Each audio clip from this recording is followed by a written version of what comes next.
What up, Frankie? What's up, big dog? Good to see you, man. Yes, sir. Yes, sir. Good to see you, man. For the first time in the flesh, for real. I see you doing your thing online, but a little bit, man. A little bit. Yeah, man. You know, just blessed to be here, man. Indeed, man. Humble, you know what I mean? Just a little bit. Just a little bit. But nah, man, I appreciate you coming through Sure. for this Bridge Builder conversation. If I had to sum it up, my hope is that in having conversations with diverse people from different backgrounds, different experiences, that not only would my vantage point expand and I'll be able to understand as well as honestly be empathetic towards others and us collectively move forward. But that is my vision for myself, but also for those who experience this conversation. Like, yo, imagine what could be if we actually understood the artist, Yes, sir. which is Zombie, and those who are like you and coming after you. But very much it's a conversation. Got questions for me? Ask me. And I ain't got a list of questions for you. This is a conversation. So yeah, we trying to definitely put it want to up, get for into sure. it, man. Yeah, man. So how about we start with who is Zombie? How did you grow up? Where are you from? What is your origin story? Okay. I'm originally from the Bronx, New York, and a lot of my family, my father's side of the family from the North, mother's side was the South. So like, you probably know how it is with New York kids growing up during the summertime. Your parents kicked you out and you had to go down south. So when we finally moved down south, Spartanburg, South Carolina, around high school, a little bit before high school, it wasn't too much of a culture shock until it was time to permanently stay there. Gotcha. And then stayed down there for a while, graduated high school, excuse me, and then ran right back to New York to start college. And that's when music producing and like a whole bunch of other things, photography and stuff, way before the visual arts even came in. It was all music production. And after college in New York, started to move around to LA and Atlanta, a few other spots, you know, till I got back to South Carolina and visual arts really kicked in then. But So when did you move to South Carolina? moved about, How old were you? how old were we? I think about 13, 14. Okay. Yeah. Oh, you in those formative years. It's like, did you even struggle with like, who am I? Are you the cat like repping New York until I die around Not all when these Southerners? I'm you know? definitely not like that anymore. Like Okay. these days, I'm like, man, we all grown now. Let that go. If you've been in the South more than 6-7 years, get rid of the Yankee and the Timbs over the you from the South. I man. almost wore Timbs. I'm not from New York, but I know the Timbs. Yeah, man. Like, you know how I go. Every chance people get, they want, I'm New York. And nah, I rep Spartanburg, South Carolina, Charlotte, all of that now. But when I first got down here, it was definitely a culture shock, permanently moving here. It was the first time I was outside of my hood in the Bronx and had a white person call me nigger as a teen. And I didn't know how to feel about that. Like, I froze up for a minute because I was like only used to hearing it around my homies. I grew up around Black, Puerto Rican, Dominicans, you know, whole childhood and teenhood. So like hearing that from a white person was like How old what do were you then? I was actually at that time, it was 6th grade. So sometimes our parents would pick us up late to start school in New York. So our grandmother would just enroll us in a school. So 6th grade, you know, remember that like it was yesterday, man, like a movie scene. Just playing basketball after breakfast. A few cats heard, you know, I was nice on the court. So they trying to skip the line and had me play on their team. And then I skip the line and come up. And then I just see this face just stick out. You can't do that, nigga.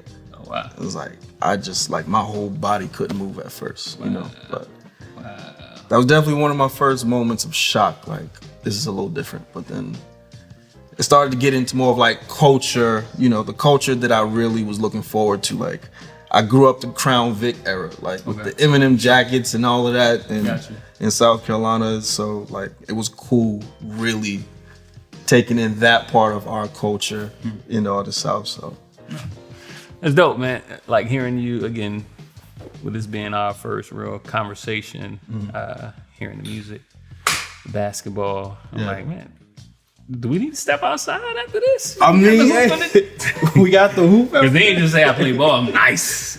He heard I'm nice with it. It's you know, it's the talk of the town. I'm nice with it. You know, that's what washed up cats be saying they nice. The real nice ones be like, I do a little something, Right. The nice ones don't warm up on the court. They just wait and get picked. Gotcha. Yeah. No, that's dope, man. That's dope. So, and again, the music side of things, where did that start for you? Mentally, it was always there. Like when I was a kid, my grandmother Liz helped raise me in Harlem. A super Harlem lady, like to the core. The linen pants and silk shirts and all of that, and open-toe sandals. She wasn't my average grandmother. So like she raised me on jazz, then my pops raised me on stylistics, Isleys, Curtis Mayfield and all of that. And my mother was more of like Sade and like retro, like pop music. And Gotcha. had other cousins that brought me into Tribe Called Quest and Diggable Planet. So I was a little mix of everything, but physically the producer part didn't start until I graduated high school. I'm still in Spartanburg, South Carolina. I remember like it was yesterday. I'm driving to a plant job at the time, working 10 hours a day. You couldn't tell me nothing because I'm used to being poor and broke. So you get a little couple $100 a week to work a plant job. Sure. You like, man, let's do this. So I'm in like maybe a year of working there. One day I'm driving to work in Union, South Carolina. And this record comes on, American Boy by Estelle and Kanye West. Yep. And I just remember jamming so hard and listening to that bass lead. And as I'm driving, I'm like, I want to be a producer. And it was out of body experience because it was almost like I asked myself, like, you said what? And then I'm driving like, yo, I want to be a producer. Immediately I called my uncle in New York, EI, man, amazing uncle and mentor. At the time, he was vice president of Young Money with Wayne. Okay. So I called him. He's like, "Hi, nephew, we'll work it out. Just come on up." And then I think like a week later, quit my job. Straight a year after high school, I'm telling my parents, and they're like, "Producer, okay, well, you still gonna go to college, right?" I'm like, "Yeah, but yo, listen, this producer thing." My pops was like, "Yeah, that's cool and all, but and I understood it because coming from, where some of us black folk come from, it's like your parents don't know because of their generations that you can really make it with a certain art form. Mm-hmm. So he's just looking out for me like, yeah, but still keep that education first and most. Sure. And so shortly after that, I think I had probably like $700 in my name, moved in with my uncle and my aunt out there in Queens, and they got me on my way, man. Dope. So real quick, again, your parents, what did they do professionally? They both, at the time, my mother was into like home health aid and stuff. Okay. And then my dad at the time was working for a manufacturing company. Okay. Yeah. Gotcha. No. I hear that. And I feel you on the, how'd I say, just the perspective and the lens is like, if you've never experienced or if you don't know anybody who's experienced a certain thing, again, I have a lot of grace for older people. It's like, they don't know. They just don't know, you know what I mean? And like even today, if I'm the older person, it's like this whole gaming industry is like, so you gonna sit around for 40 hours and play games? That's what you gonna do? You know what I mean? So it's same like, thing, man. Legit, it is a thing. You know what I mean? Like my younger brother is like that. He's 19 now? I'm getting old. He's 19 now. And just play the game all day, screaming at people on the speaker. I'm like, crazy, this is really like a whole new thing. Or my nieces and nephews, they'll watch people playing the game. I'm like, we used to actually play the game. Sure. Now you're watching someone on screen play it. So yeah, you're right. It's a little grace. It is something. Man. But nah, that's dope. So like, I mean, I guess I'm still technical. I feel like once you do something, and I'll speak from the creative lens, it's like you always, you know what I mean? Producer, yes, you always produce, So I produce and I write music as well. I haven't released anything in like 4 years, but it's always in the back of my mind, well, I'll make time for it. Who's more your style? Like, not so much like who you might, just who you're inspired by, whether it's like producer-wise or artist-wise. Oh, for sure. I can take you down memory lane. So I remember I got into producing I think it was the end of my 11th grade year or the beginning of my 12th. And at that time, which was again, 1999, 2000. It was Pharrell, which is like, I'm from Norfolk, Virginia, so Pharrell. Okay, I ain't know that, bro. All right. Pharrell, Timberland, as well as Swiss Beats was banging in. Yeah. So I feel like the rappers that were in my circle, whatever. I feel like they used to call me Swiss Beats. They don't know nothing, but you a skinny, light-skinned dude. You know what I mean? My production didn't sound anything like his. It was you skinny, light-skinned dude. So, but those were the producers when I first started, and off top emulating, you know what I mean? Beat patterns, the sound of Timberland drums, you know what I mean? Exactly. As I started to, I guess, come into my own from a artist, well, we'll stick with producer. From a producer perspective, I think it still remains like, I would say Timberland and Pharrell, and why it's because they've always been unique. They've always done their own thing, you know what I mean? Yeah. And for myself, it was like, sonically as well as like lyrically, is like I've always like, no, I feel pretty secure in who I am and I want to do my own thing. Yes, all day, take cues from other people, learn things from other people, but I always wanted to have a unique blend of textures when it comes to producing. On the artist side, and were you just produce or did you write anything? Yeah, so it started out music producing and then it got into writing for other artists as well. Okay, Yeah. no. So how about you? Artist, producer wise? Inspiration. Producer for me first and most was Pharrell. Okay. P-Dub, that's Dope. like growing up in the Bronx, like we didn't have cable. So there was this network that used to come on the box, Okay. video music box. And I would see, before I watched Music Box, I would hear like through the streets this record called Lap Dance by NERD, you know, Pharrell's group. I remember, yeah. So I'm thinking it's just a bunch of white boys because I'm not used to hearing music like that, you know. So then I finally watched the video and I'm like, wait, it's an Asian dude and two black dudes. It's like, oh, that's crazy. Like people that look like me, like has that open, you know, out of the box type of mentality creatively. So that instantly inspired me because in school, like I had to hide the fact that I was different from everybody. Like, you know, in my hood in the Bronx, if at the time you were considered white or gay, if like you were really into like art, like for real, or like singing and stuff like that. So like I had to hide and just be Mr. Tough Guy, you know, basketball cat all the time. Gotcha. So like Pharrell was one of the first people that like really visually showed me like you can be totally different and still gain respect. So he's definitely first and most. The first record I ever learned how to play on a piano by ear was Frontin'. The bridge at the end was like crazy for me, and I would just learn it and play it over and over. But definitely Timbo, he's in there. We basically got the same cast in common, man. Swiss. Got you. How about this? And this is the way I position it in my mind. And again, I'm just thinking exposure, and I automatically think about what was the first, say, white band that caught my ear. You know what I mean? And even when I think about that, the only reason I feel like they caught my ear is because the people that I was listening to, they caught their ear, and it would be Coldplay. You know what I mean? It was around the same time. I think Kanye as well as like Jay were collaborating with them. So it's like, I would say Coldplay was kind of my introduction to like, I don't want to say the alt world, but the rock world. Gotcha. And things of that nature. Because for me, again, sonically, I like to borrow what I consider subjectively the best from here, there. And again, it's back to Pharrell. I feel like he's done that. Yeah. With his production career and continues to do that though. But no, that's dope, man. Obviously we're gonna talk about your visual art, but just knowing that, and I feel like this is common with a lot of creators, is like typically they don't just do one expression. It's like, no, they got a lot that they've been working on. So how about siblings? You got any siblings? I got 3 brothers, man. Okay. 3 brothers. I'm the second oldest.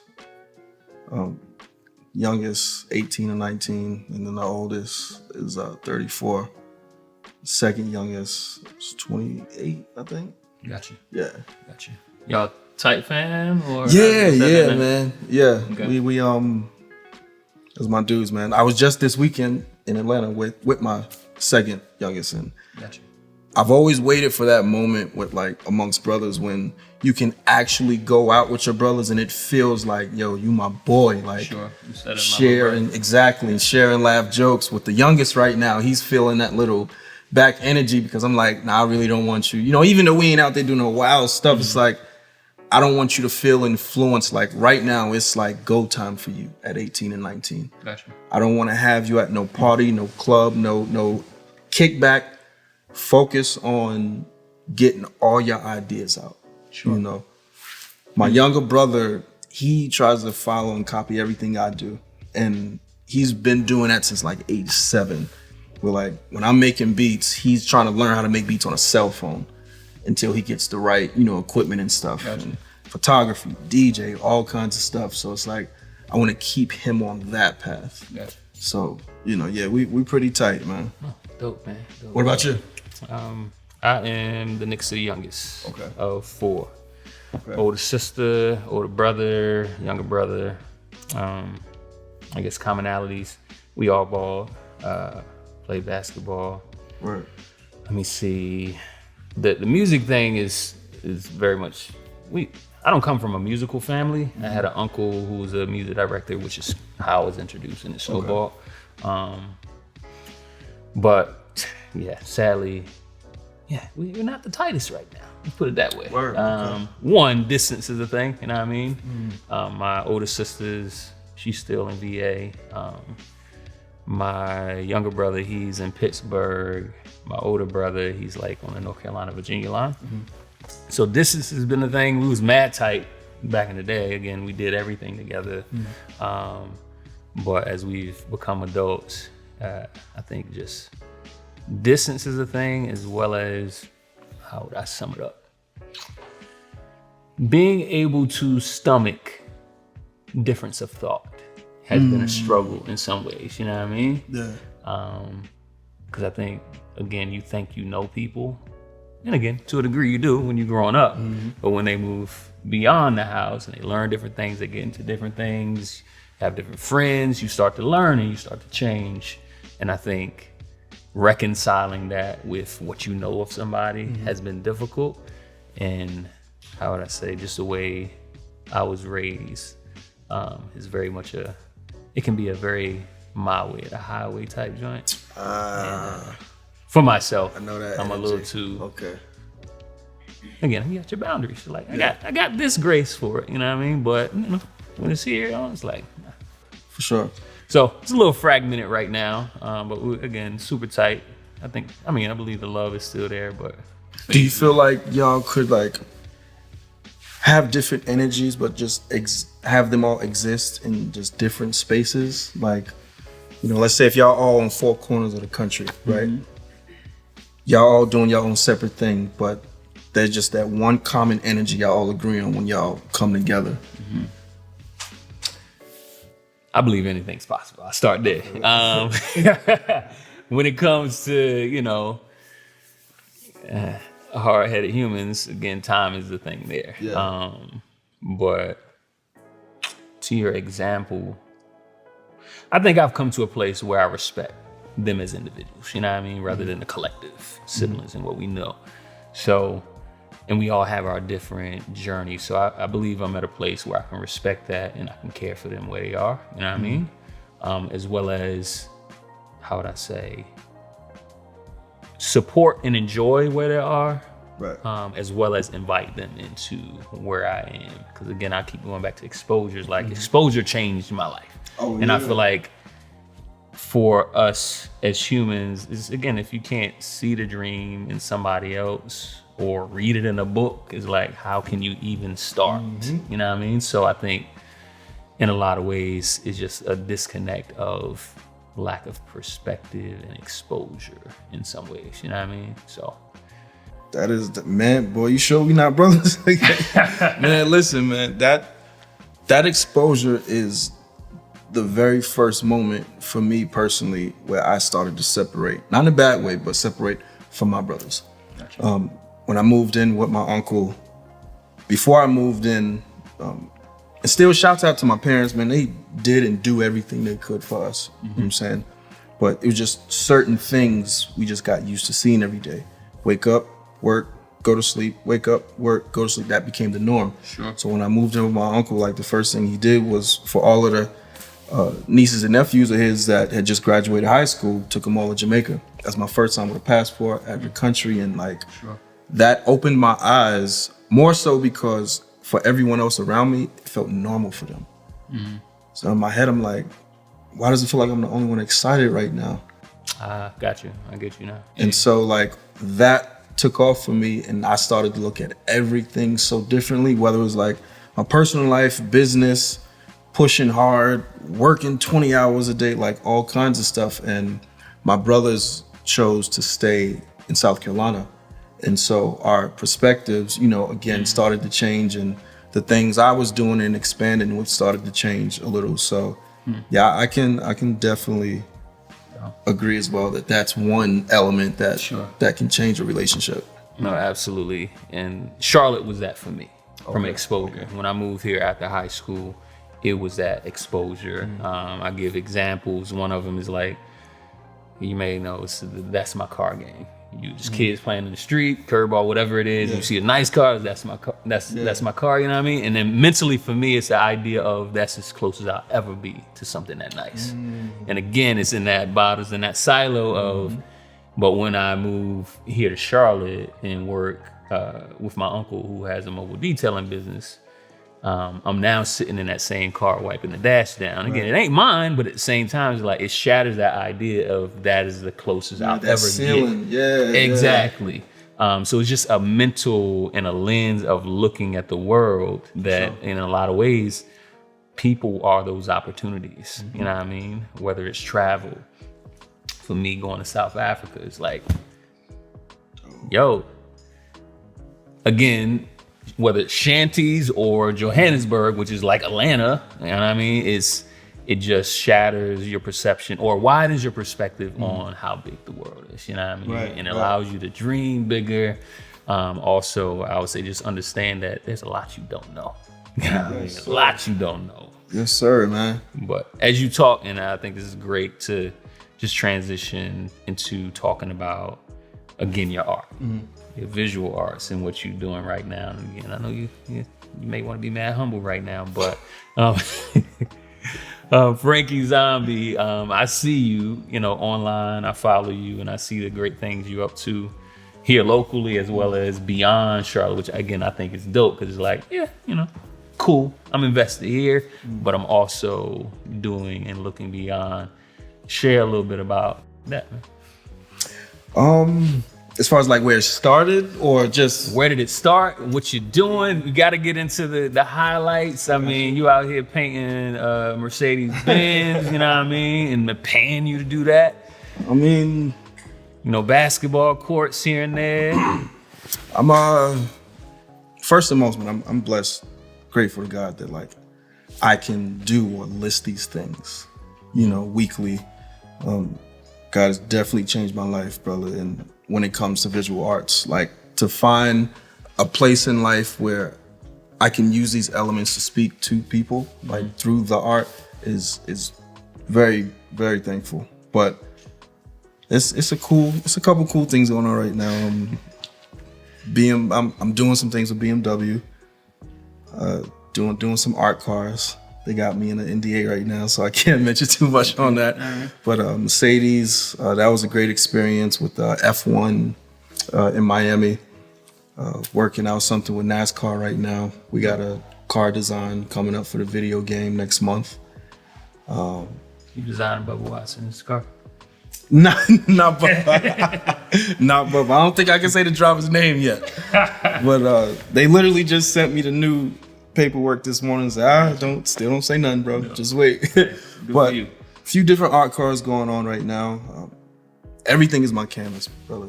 From cars to basketball courts to home murals. Just finished a HBO TV show with myself and 3 other designers, Natalie and Rachel.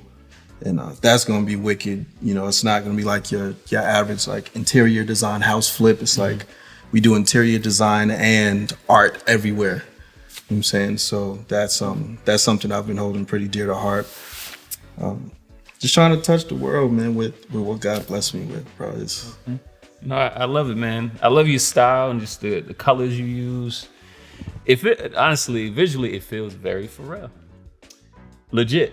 I can dig it. Very Pharrell. Even I know you have a piece where you have Pharrell's face in it, but I'll say, I just dropped on it. It feels very appreciate it, man. The energy is definitely there. That one style that I do a lot with my pianos, which is like, gratefully enough, it's a big moment here in the US when I do those pianos. That style originated when I was a kid and I would watch the Jetsons. You had to distinguish, in the US. No. I mean, cause like different this is what different areas I've noticed and taken inventory that like they love certain things. Okay. So like in the US that's big right now, but like in other countries and stuff, it's like certain art pieces that I have in different subjects. But you peaked it, but I'm just playing. No, man. But definitely inspired by the Jetsons growing up as a kid. Mm-hmm. I had people ask me all the time, like, when did you study color and color theory and all of that? I was like, look, I have no idea about none of that technical mumbo jumbo y'all talking, but I just knew a feeling. And growing up, I was just attracted to like these different like monochromatic palettes where it's like in the cartoon, you'll see dark red with light red on top, or a pastel purple with a lighter pastel on top of it on the walls. And I just took a liking to like that style. And then the shapes in the cartoon, they always stay with me, but I would remember there was no black people in the cartoon. So I would like literally go in my room and daydream and mentally recreate the cartoon with people I seen in my hood. And I never once thought, I'm gonna grow up and create these new cartoons and this and that. But fast forward as an adult, when I decided to bring that style back, I said, you know what?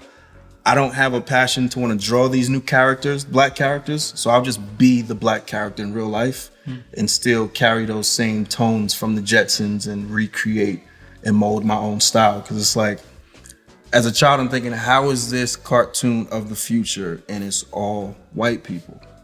Like, how is this happening right now? And, good place to grow up, and now we are literally the future, like Tesla and floating trains and plane, like all of these things in that, a cartoon became present.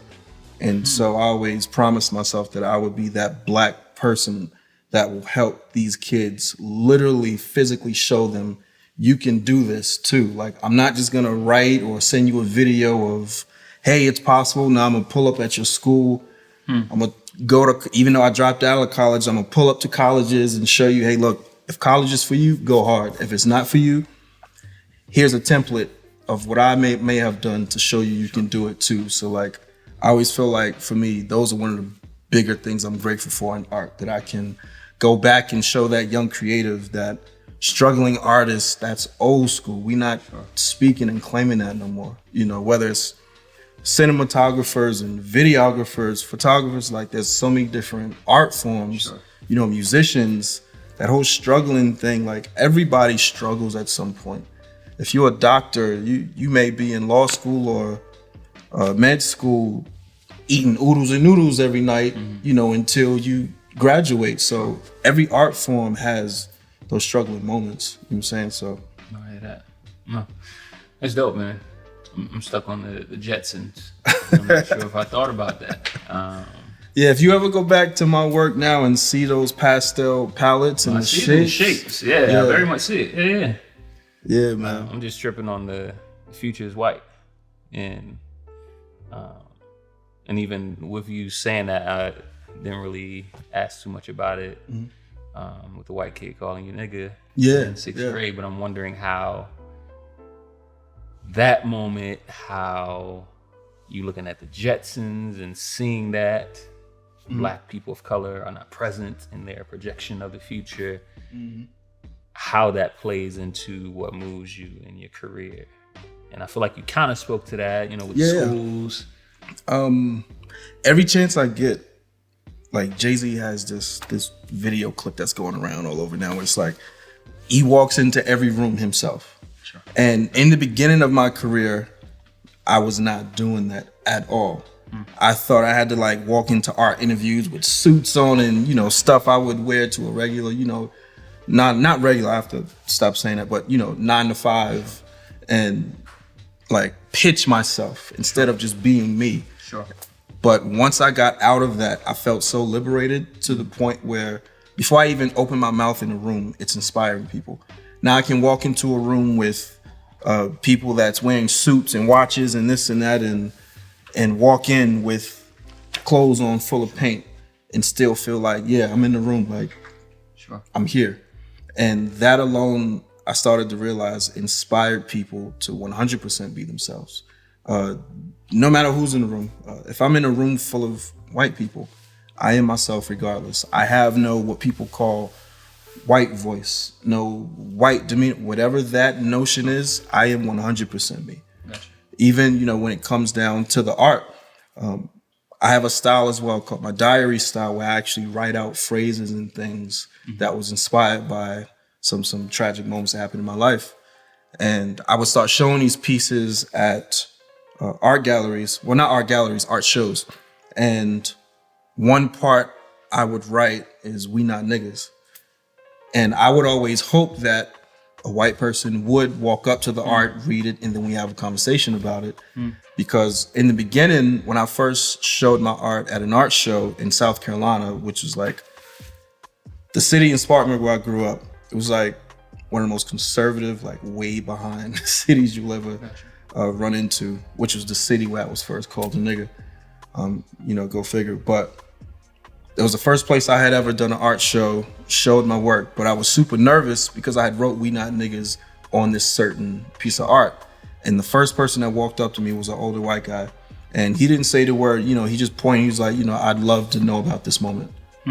And that instantly clicked. I was like, okay, my feelings really are inspiring real conversations. And me and that older white guy stood 45 minutes to an hour and really spoke about, you know, how his family tried to push that energy on him, and his cousins and uncles would be upset with him if he didn't be a follower and hate people that has done nothing to you. Sure. You know, and him being shunned from his family. So like, I was able to understand his perspective.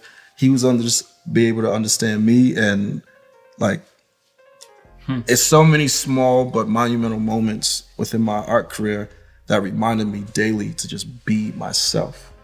I think we are all supposed to be here, created individually for a reason.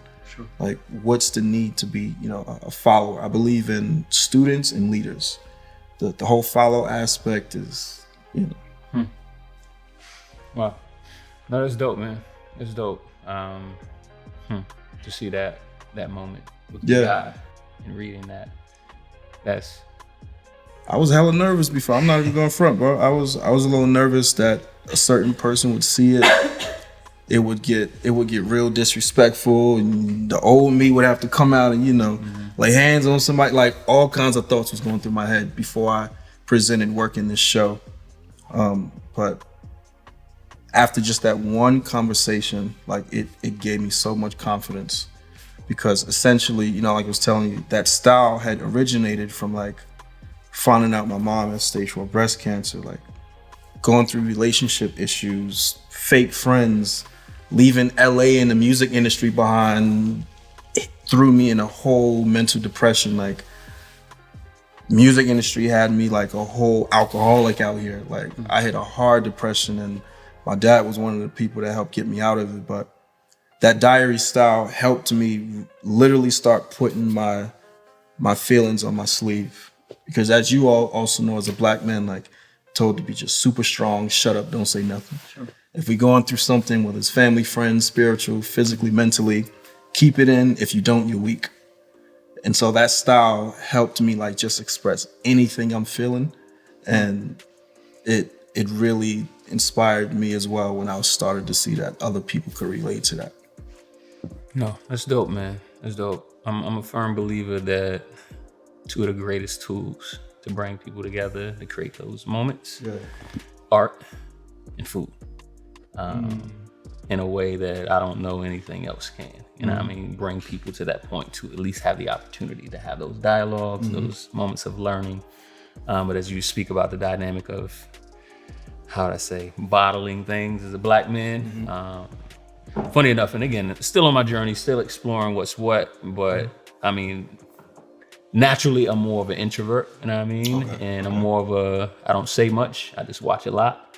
And I'll say maybe for the last 5-6 years, been exploring why. Why was I always quiet, you know what I mean? Was there something I felt like I couldn't say or something I needed to keep to myself or whatever? So it's just interesting as you talk about that. Obviously, there's a cultural thing to that. There's also just a gender thing to that. But also for myself, just thinking through, as we all do, and I hope we do, just continue to peel back the layers of why are we who we are? What is the good, the bad, the ugly?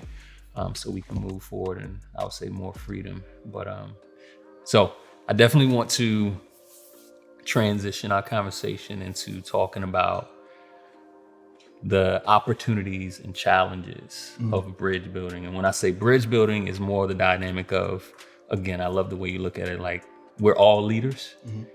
How do you leverage your leadership within the art world to create opportunity, access, or build bridges for future generations, for others who don't have the access and privilege that you do?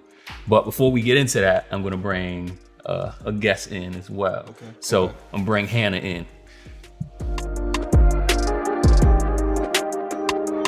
Appreciate you joining us, and we are about to jump into talking about the opportunities and challenges of bridge building within the art world. Obviously, I mean, I feel like we both know Zombie from afar. Socially, I believe y'all have some hometown vibes as well.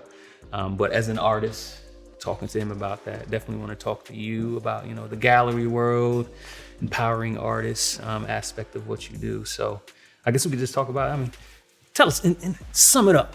Who is Hanna? What are you doing? Oh, well, I'm from a really small town in South Carolina, Winsboro. Okay. Have you ever been to Winsboro? I haven't, but I've heard of it, yeah. Much smaller than Spartanburg. Really? And I'm the youngest of 4. And my dad was a small business owner. My mom was a history teacher. And she was a tour guide for the Old English District in South Carolina. So I grew up with a lot of history, which I think leads into art. And yeah, I graduated from high school, 32 in our class, I think. Wow. And I went from kindergarten to 12th grade with those people. Wow. Tight knit. Yeah, really. And went to the College of Charleston after that and always wanted to be a nurse. So then I transferred to the Medical University in Charleston and came straight to Charlotte. So I've been here almost 30 years.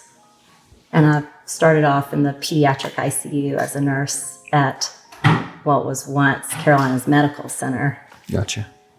Which is now Levine Children's Hospital. Oh, yeah, okay. Yeah. So how about the art world, the gallery world? How did you enter that space? What are some of the things you're doing currently? So I entered the space actually, we'll try to shorten the story, but I was completely paralyzed from a really rare illness called Guillain-Barré syndrome. And I was paralyzed from my neck down for 3 months. Wow. And I think that was my awakening for sure. And made me really conscious and aware of all the things around us. And so after that, I started, you know, everybody's like, what? How do you pronounce it? So I started to raise money for the Guillain-Barré Foundation and Urban Ministries, which is now Roof Above, to their art program. And so we just started having these big art parties and called it the Carolina Art Soiree. And I was strictly a volunteer. No plan ever to open an art gallery. And then after 4 years, someone came from uptown and asked me if I'd be interested in opening an art gallery. And I said, sure, why not? Dope. Yeah. So So now- Sozo Gallary. Yeah. Dope. So Sozo means to be healed by God in Greek. Oh, okay.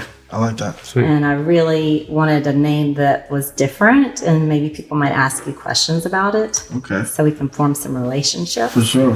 Yeah. And I know that. later I found out when we did our logo that it also means in Japanese artistic creative.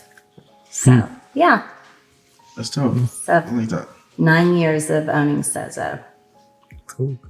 So let me see, just to dive in, and again, this conversation, feel free to ask each other questions, but as a black man in the art world, as a white woman in the art world, independent artist, creative entrepreneur, gallery owner, what has it just been peaches and cream? Are there any challenges that you have faced in these worlds? I think for me, I've never actually been represented by a gallery for my own, if you will, emotional reasons. You have to unpack. I had always, it's happened to me a few times within my career, but most of that emotional feeling comes from other friends and artists having to deal with the energy. I've always received a lot of like controlling energy, and usually from people that, you know, have never picked up a paintbrush in their lives. And it's like, you show them your work and their responses are like, oh, I would love for you to dig deeper.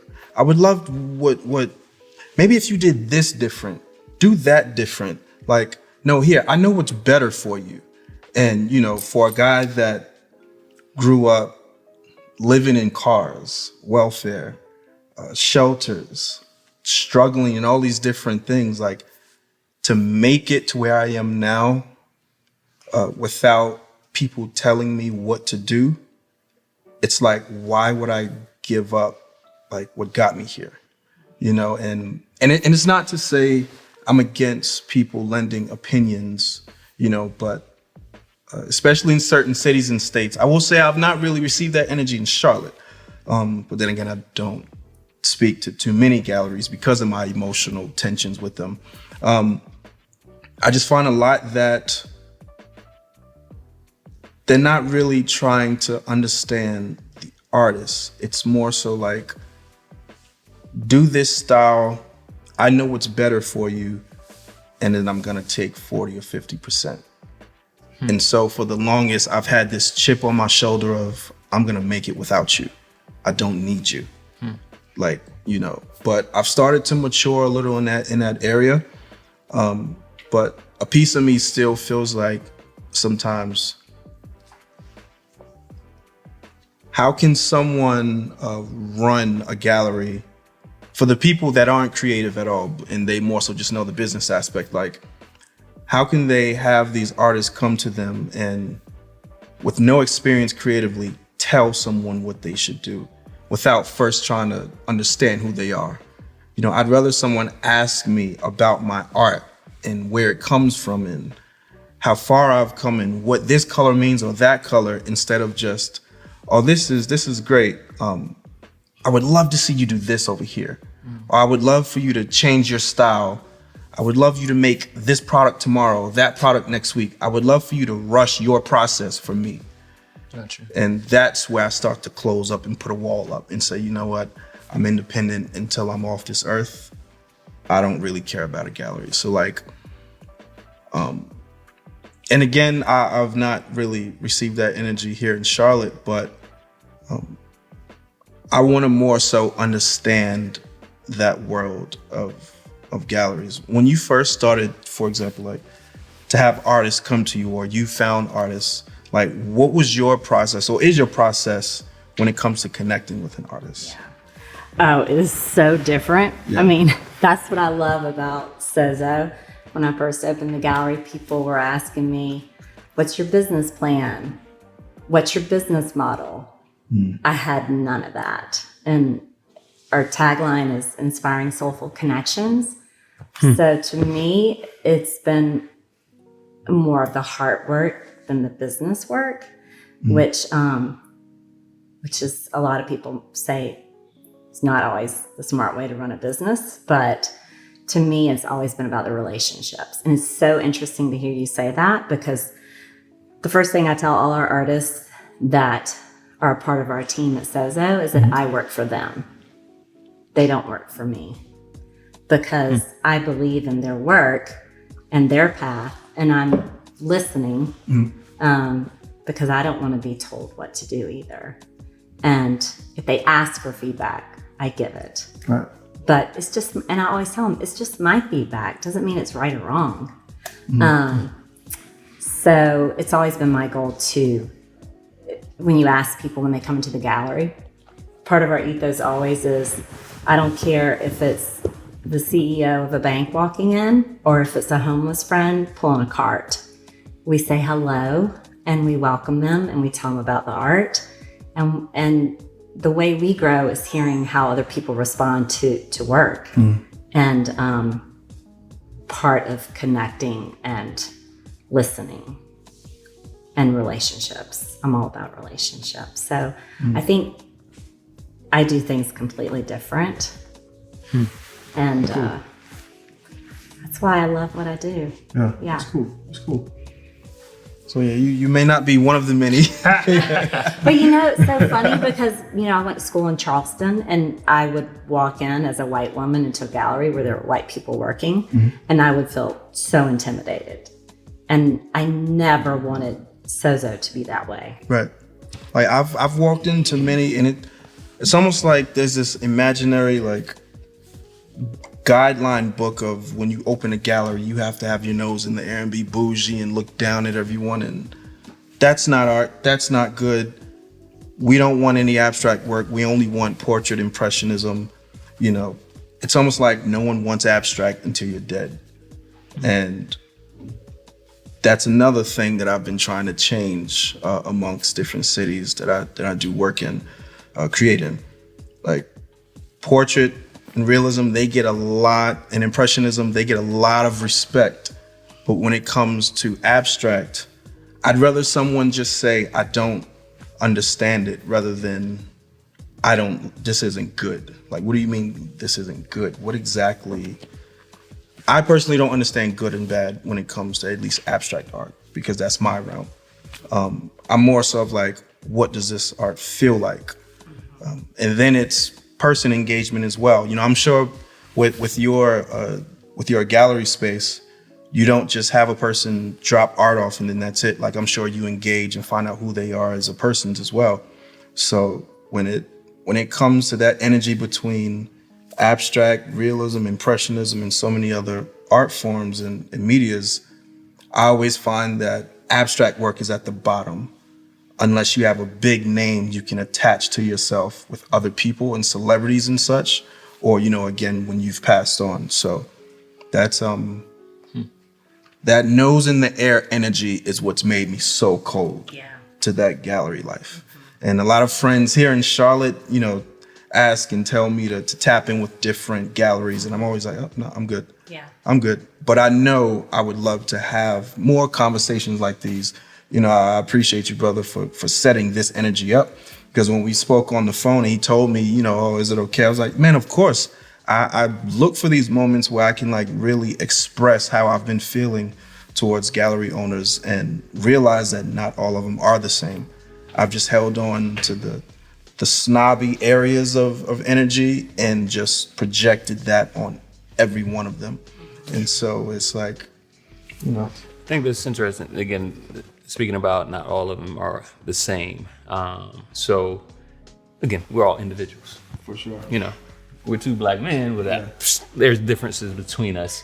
And I think about how both dynamics can be true, meaning there can be a trend or history of what it feels like. Yeah, snobby. You know, what is it? Elitist. That can be true, while at the same time it can be true that there are some that are not that. You know what I mean? And I mean, I love let's put it this way. I don't know anything about this world. I love to go when I get the chance and you know, check things out. I love it. But I don't know anything about the business. I know nothing about putting art in there. But I love the dynamic of and I believe it's essential regardless of what you're talking about, a relationship. Like you will, and also thinking about what has lended to us being in the positions we are right now, where we categorize and box. Right. It's the stereotypes. It's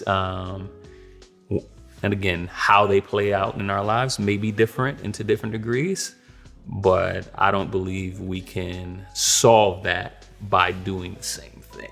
You know, does that make sense? 100%. Yeah. Absolutely. And I believe it's up to us individually in how we choose to move. Because I mean, I don't know if this is gonna happen, but you two could change this. You know what I mean? We can. Frankie.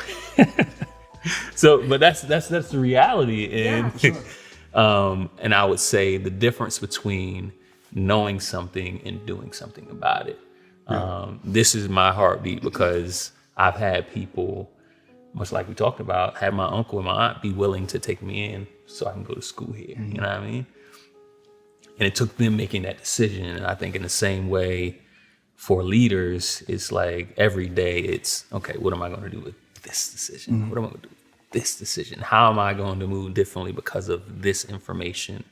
And I think a lot of times getting outside of our bubble will help us understand where those differences of opinions, experience are, to continually challenge us. What am I going to do with that information now? You know what I mean? So I love it. And I mean, how would I say, just to talk about and to end kind of with the opportunities. What are the possibilities if things weren't that way? What are the possibilities? I don't know, maybe some new things you're working on, you know what I mean, that change the way things are seen within the gallery world.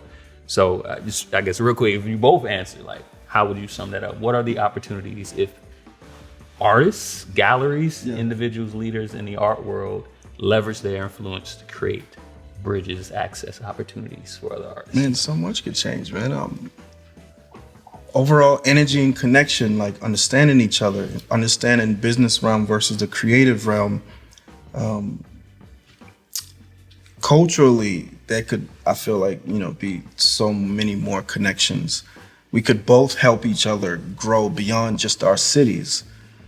It won't just be, oh, I'm represented by such and such. I'm represented by, no. People could walk up to me and say, you're at Sozo, right? And then people could walk up to you and say, you have a zombie piece in your gallery, don't you? Like, we both could really gain that real loving and supportive energy from everyone, not just certain classes of people, just an overall more understanding. And these moments right here, honestly could help whoever else may be cold to the world. I've had friends call me for advice. I'm usually the guy they can call, but when it comes to gallery representation, they call me and I'm like, my answer. Leave me alone about it. And I can be honest about it, because I can always admit when either I'm wrong or just emotionally feeling a little off about something. And so just for me, having this moment and platform to speak one-on-one about it,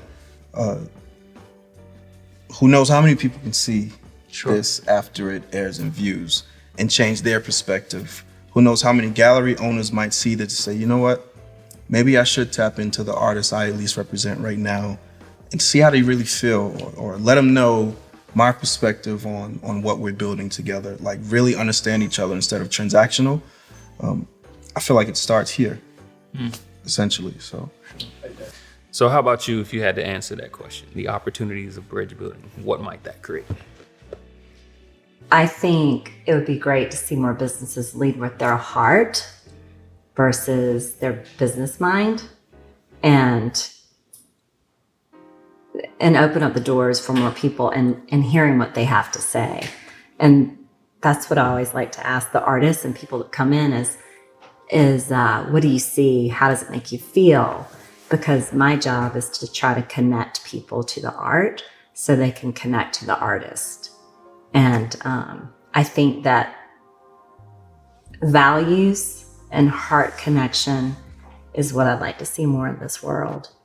And, I can't help 100 people, but I'd really like to try to get to know a few people and see how we can teach each other. Sure. Yeah. And so it's relationships, I think. Dope. No, I hear that. I think too, just hearing you say relationships really quick, it's like sometimes I feel like too there's like this gatekeeper energy with galleries, and also like when it comes to the real support, some galleries will take 40 and 50%, but not really push the artists. And then you're wondering why no money or no art, you know, balancing each other out or being made, no art being pushed through the communities. The money isn't being pushed out to the artists. And again, you know, of course not, y'all don't know your models, but I've witnessed a lot of friends, you know, express to me they're not collecting, you know, they're doing these contracts with these galleries and they do the minimum work, the minimum social presence, the minimum like content blasts. It's just, yeah, if your work sells, I'm gonna take the 50 cut. But oh yeah, by the way, I'm not really gonna help you sell the piece. And you know, I just wish with moments like this, I hope this could inspire a gallery out there, a gallery or two, to really tap into their artists and try to do everything they can, because, you know, essentially if the artist sells, everyone wins. Mm-hmm. So, you know, I definitely just love to see more of that instead of just some galleries doing bare minimum, but wanting to reap once the piece is sold. Sure. And I think my encouragement to artists would be, your work is your soul, and don't sacrifice your baby pieces, your soul, to a place just because of the name. But you're trusting your work to people that really know your work and know you, and that you can feel it. You can feel they get jacked up and excited about your work. I think some artists may prefer to be in an elitist or a gallery that has a big name versus maybe the support and the relationship with the people they can work with. And so I'm going to start doing more of that work with artists, where I start working one-on-one with them versus so many artists, because like you said, it's about that relationship. Yeah. That's dope. And I can imagine what I hear from you is going deeper with fewer, rather than, create the space, just slap your image on it. Not just to say I got some art in my gallery. And I, again, not just on a relationship level, but also from an exposure perspective, it's imagining if you did have in gallery, not just you, just gallery owners had deeper relationships with artists, how might that open their perspective to what's possible? Because as you talk about social media blast, I'm just thinking about the art world, and I automatically think about the history world and how archaic it can be. It's like we've always done things this way. So I feel like, again, these type of connections can challenge the model and change what we believe is possible within the said industry, which again, collectively would hopefully be a win for everybody. For sure. But no, it's dope. Yeah. I've enjoyed this conversation. Yeah. Enjoyed it. Indeed. Thank you. Indeed. But before we go, I have a gift for both of you. Yeah, what we got? So what you have in your hand is an autographed copy of the Bridge Builder Motivational Journal. So if you open it, it's 52 weeks of quotes, reflection items, and action items for those like yourself who want to leverage their influence to create opportunities, access, and bridges for others. Because I believe it starts here. It's like, if we've been trained for so many years that this is the way it goes, how can we even dream and think differently? So this is a way to challenge ourselves internally. Absolutely. I journal every day, Dope. and it's about out, so this is perfect. Go for it. Absolutely. Thank you. Indeed. I appreciate you both, for sure. Thank both of y'all. You know, the platform you have, brother, where, you know, really exploring even beyond moments and categories of people's careers and life choices that you may not understand or connect with. Like you have that platform where people can really express. And, you know, I really appreciate you for being here and giving me a new outlook on relationships with artists amongst galleries. We definitely will be staying in contact and building a relationship. You know, could even be the first person I actually would love to show work with as far as a gallery goes. So, you know, I really appreciate the building here. You know, this is real bridge building here, brother. So I appreciate both of y'all. I appreciate you. Thank you. And I also think there's some artists that I love to see their path also without gallery involvement, because I think you give hope and influence to those that feel like the only way is through a gallery. So thank you for all that you do. Thank you. Good stuff. Indeed.